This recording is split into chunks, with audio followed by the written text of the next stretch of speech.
They thought you weren't paying attention, but you were studying the very mechanics of their lies. And here's the part that stings them the most. You let them believe they were winning. You didn't jump up to expose them. You didn't waste your breath trying to argue. You didn't give them the satisfaction of seeing you crack.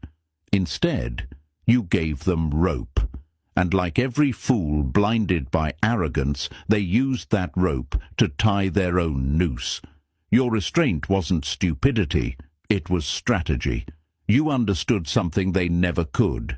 Exposing a liar too early only gives them time to twist, to deny, to make you look like the unstable one. So you waited. You let them pile up their own contradictions. You let them dig a grave so deep that when you finally spoke, there was no climbing out. Doesn't that cut deeper than any insult you could have thrown in the moment? Think about it. They expected you to panic, to plead, to play into their script. Instead, you sat back with that calm that scares people more than anger ever could. Your calm was a weapon. Your stillness was strategy. Your silence was the thunder before the storm. And when you finally made your move, it wasn't messy. It was precise, surgical, undeniable.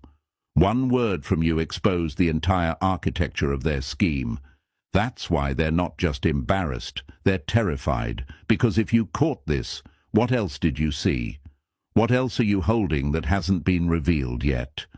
Let me ask you something, chosen one.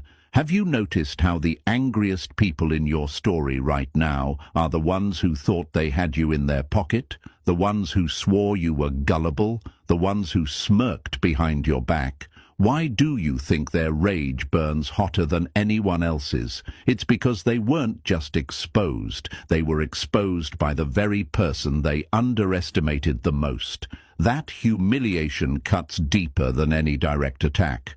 It's one thing to lose to someone you respect, but to lose to the person you laughed at, the one you called dumb, the one you thought you could manipulate.